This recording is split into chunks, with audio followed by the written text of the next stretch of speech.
చెడ్డ పేరు తెచ్చుకోకని చెప్తున్నాను నేను. అల్పుడెప్పుడు పలుకు ఆడంబరంగాను సజ్జనుండు పలుకు చల్లగాను కంచు మ్రోగినట్లు కనకమ్మ మ్రోగున విశ్వదాభిరామ వినరవేమ అంటారు.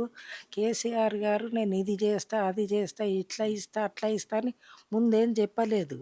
తర్వాత అన్నీ ఎంచుకుంటూ వచ్చిండు. 200 పింఛన్ను 2000 చేసిండు. బతుకమ్మ చీరలని ఎంతోమందికి ఇచ్చిండు. రైతు బంధని ఎంతోమందికి ఇచ్చిండు. కానీ ఆయన నేను చెప్పుకోలేదు. కానీ నువ్వు చెప్పింది ఒక్కటి కూడా అమలు చేస్తలేవు కదా నాయన. ఎందుకు?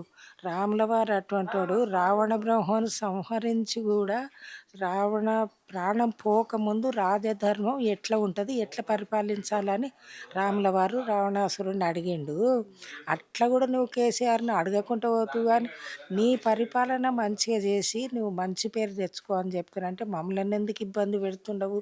మా పైసలు మేము పెట్టి కొనుక్కున్నాము, లోన్లు తీసుకున్నాము, అప్పులు తెచ్చుకున్నాము, 5 రూపాయల మిత్తి కాడికి తెచ్చుకున్నాము, నువ్వు 1000-1500 కాడికి బంగారు అమ్ముకున్నాము, వెండి అమ్ముకున్నాము, 300 200 కాడికి వెండి అమ్ముకున్నాము.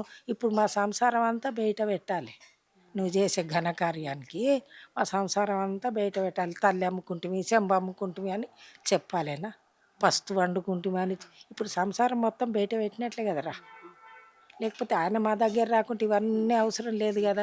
ఎవరి మనసు, ఎవరి సంసారము, ఎవరి ఇల్లు బయట పెట్టవలసిన అవసరం లేదు కదా. ఎవరి ఇళ్ళ వాళ్ళు భార్యలు భర్తలు పిల్లలు మాట్లాడుకొని ఉంటుండ్రు కదా. ఇవన్నీ బయటికి తీయడమేంది? మళ్ళీ నువ్వు ఆనందపడుతుండా అంటున్నావు. మరి నీవెంత ఆనందపడనీకి మళ్ళీ ఎట్లనో నీకెంత సంతోషం. ఆ ఖమ్మంలో వాళ్ళందరూ ఏడుస్తుంటే నాకు ఆనందం అవుతుందా అంటున్నాడు. 90 ఇండ్లో 900 ఇండ్లో తీసిండ్రంట కదా అక్కడ. నేను ఆనందపడుతున్నా. వాళ్ళు శాపిస్తున్నారు నాకు కానీ ఏం కాదంటే, శాపిస్తే ఏం కాదు కాదు నాయన. ఇప్పుడు ఏం కాదు. అశ్వనీ దేవతలు పరిహరిస్తుంటారు. వాళ్ళు పర్యటన చేస్తుంటారు. అప్పుడు శాపన తదస్తు అని వాళ్ళు అంటే శాపిచ్చినప్పుడు ఆ మాట వాళ్ళకు వస్తే నీకు తగులుతుంది. అటువంటి నీకు ఉన్నది ఒక్క బిడ్డ. దీపానికి దిక్కులేరు, ముందర నడిచేటోడు లేడు, వెనక ఏడ్చేటోడు లేడు. ఇటువంటి పని చెయ్యకని కోరుతున్నాను నేను. క్షమించమని చెప్పండి.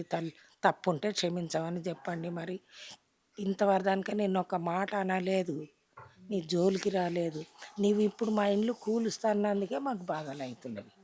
మీరేం బెదిరికోకండి. మీ తరఫుకి వెళ్ళి మేము కోర్టులో మాట్లాడతాము.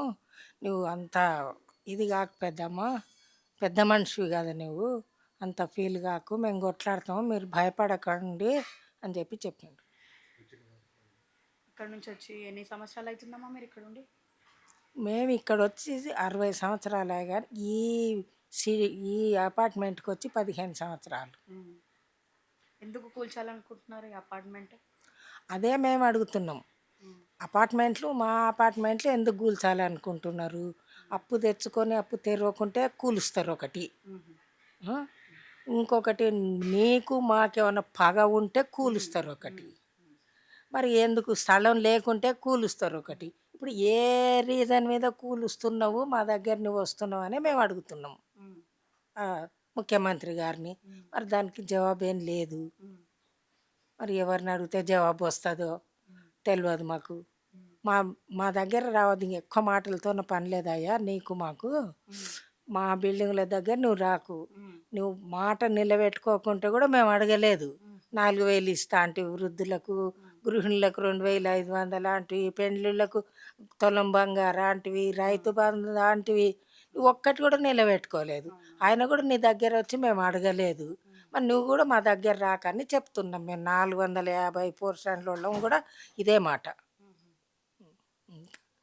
ఇప్పుడు మేమేమనుకుంటున్నాం అంటే భస్మాసురునికి వరం ఇచ్చినట్లు అయింది. భస్మాసురునికి శివుడు వరం ఇస్తే నెత్తలేసే పెడతా అవుతావా భస్మం కావాలి, నిన్నే చూస్తాను నేను ముంజాత అంటాడు.